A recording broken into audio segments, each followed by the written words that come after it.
Ladies and gentlemen, welcome back to the channel. We will be reviewing The Grey Man on Netflix, which I believe came up near the end of July.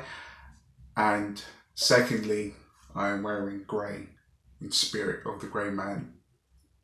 That was shit banter, but more importantly, this channel has passed 1,000 subscribers, and within the space of 10 days, I think over 300 new people subscribed to this channel, and I am eternally grateful to have you guys here. Still can't really wrap my head around it. 83 of you subscribed from the Israel Adesanya live stream, which is brilliant as well. We're getting both sides of the content that I do here on the channel, and honestly, thank you guys so much. And like I said in previous videos, that I was going to do a giveaway, but we still have a little bit more work to do on this channel. So let's try and get this video to 20 likes for this video and the remainder of all the other videos that I will upload in August. We need that little bit more watch time to push the channel over the line, and I will do a live stream celebrating the whole monetization of what we've done with this channel. And I think having more people on here is incredible, and it spreads the word, and I think it only allows more space of this type of content from other content creators, because my style is not the usual one-of-the-mill like other entertainers or movie reviewers. So thank you guys. Let's hit that like goal of 20 likes. Subscribe if you're new to the channel. But without further ado, let's talk about The Grey Man. Let's talk about the top build cast. You guys must know who's in it. You've got Ryan Gosling, Chris Evans, Ana de Armas, and Billy Bob Thornton, and the list goes on. And with that, let's start with the top build cast. Now, I think that Ryan Gosling does a good job with this, with the material he's given, and you know, with Ryan Gosling, he's always perceived as that stoic, cool as ice character. And the way that he appears on screen and the way that he acts, I think with those characteristics that he can provide to audiences, I think really does mend well with a CIA kind of character. And you would believe that somebody that is in that type of field has to be cool underneath pressure, and Ryan Gosling exudes that perfectly. And I feel like in some way he has a cool ideology that in a way gets wrapped up kind of nicely near the end of the film. Let's move on to Chris Evans. Now, when he's acting for the first time on screen, you're looking at it and you're thinking, I don't really know how to feel about this, you know? And with every scene that he has in the film, it only becomes better and better. And he does a great job of playing somebody who's ultimately sociopathic, but he can't let his psychopathic tendencies just override him. So in a way, you are watching a nutcase that just so happens to work on this off branch of the CIA. You know, it is done really well, and he done a great job with certain moments of just being completely random with his violence, and that just starts to show how, you know, how manic he can be in situations. And I don't know if you guys know, but the Russo brothers, who directed this film as well, they are big fans of No Country for Old Men, and they always loved and they were obsessed with the look of Anton Chigurh. That he, you know, for someone to be in that field, he didn't exactly look like a guy that would be a psychopathic serial killer as a hitman. And he's got that long bob cut. He looks like a K-pop artist, and I felt like what they done with Chris Evans is they gave him that 80s a porn star mustache, you know, and just said to him, look, just have as much fun as you want with this performance. And truth be told, I don't think that without Chris Evans and Ryan Gosling in this film, I just don't see how it would have all worked, to be honest. Ana de Armas in this film, I really don't know what really was her overall involvement with the story. It just feels like they just put her in it because now she's an A-list name, and I don't know whatever way are we going to just get money. It just felt like she was there just passing time for me, truthfully honest. But it's nice to see Ana de Armas and Ryan Gosling pair up again since Blade Runner 2049. And it only hit me like into the second act that, oh, this is their second time on screen since Blade Runner. And I'm like, I don't know, if you were a fan of those people, it just would have hit you immediately. But that's neither here or there. So now, ultimately with this film, the plot of this really is bare bones, right? It's so simple, the way that it's simple. It's so simple. Honestly, I think a kid overtired and coked up on Coca-Cola could have written a similar, if not better, story than the one that we got here, you know.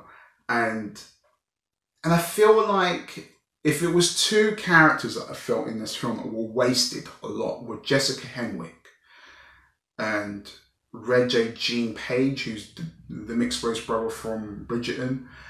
Now, with Regé-Jean Page, honestly, I have ripped scarier farts than the performance that he gave in this film. Now, with him, I just feel like he's miscasted. And the worst thing about being miscasted is that it doesn't really matter how much the actor pushes the performance. If you're miscasted and really your role, like I feel like with his role, he should have been like, he should have been that side character in the position of Billy Bob Thornton. If you've seen the film, you know exactly what I'm talking about. Now, you've put him in this role and he just doesn't, every time he's trying to push him being intimidating, I'm like, he's not intimidating, you know. Just there were certain moments I just would laugh.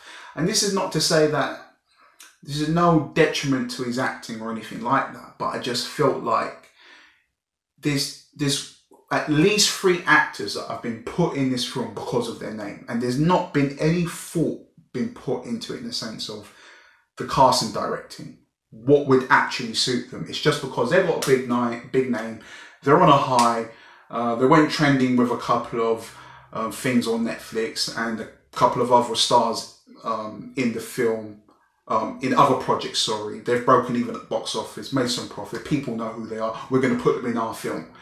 And that's it. Apart from Chris Evans and Ryan Gosling in the story, they made sense, the other people didn't. And honestly, Jessica Henwick just being amounted to a role behind the desk, just moaning and not even getting to throw one punch. Like, I get it.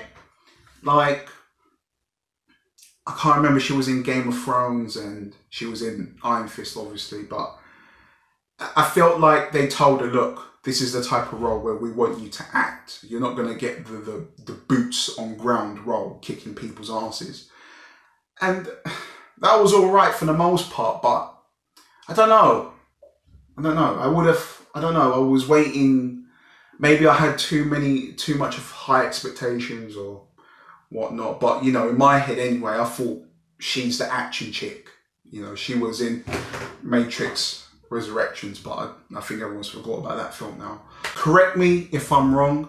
I believe that Jessica Henwick is in the new John Wick film, John Wick 4.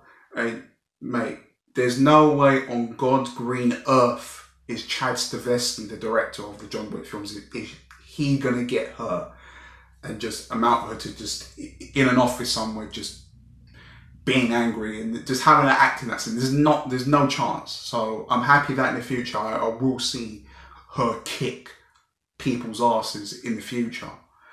Now, talking about kicking asses, let's talk about action. Now, the action is, I felt like the actual gunfights were good.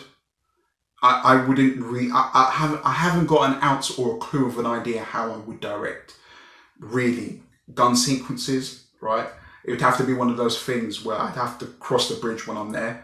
But when it came to the hand-to-hand combat scenes, there was moments where it was brilliant, and there was moments where it just felt like the director or executive producer were looking at their watches thinking, fucking hell, it's been a long day, we've only got 30 minutes, like, just 30 minutes left, let's just get this taken and be done with it.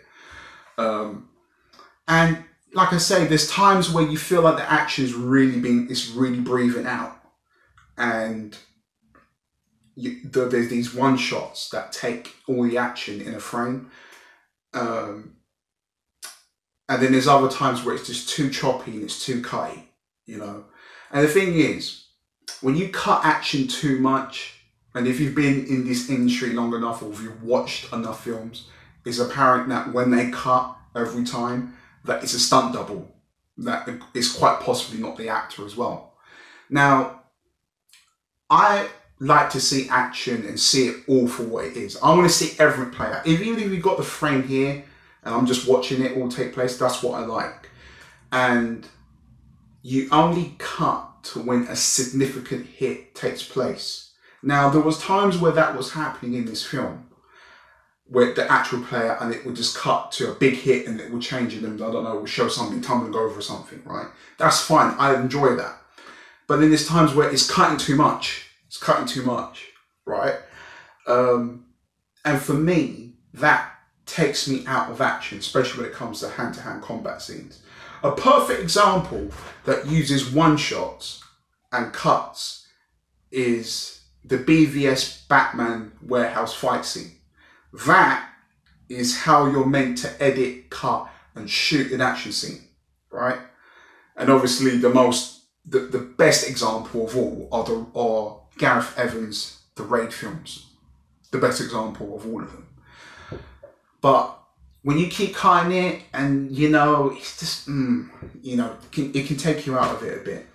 But you know what? I enjoyed it. Could have been a lot better. Felt like it dragged in certain moments. So, I don't know, I'll give it a 6.5. It's feasible, and I think you can enjoy elements of what they've done. But I really was expecting an overall better film, in my opinion. But it's a perfect party film. Just watch it with a couple of mates, get a couple of beers out, watch it, enjoy it. Other people might think it's just, you know, but I can see for what it is, you know. And you know what? I want to see Ryan Gosling take on some more action roles, man. I really like him in these action roles. But yeah, guys, thank you all for watching. Like, comment, subscribe, and share this video if you can. It's always gratefully obliged. Thank you so much for subscribing. Take your time to watch these videos. I really appreciate it. And I will see you in the next one. Cheers.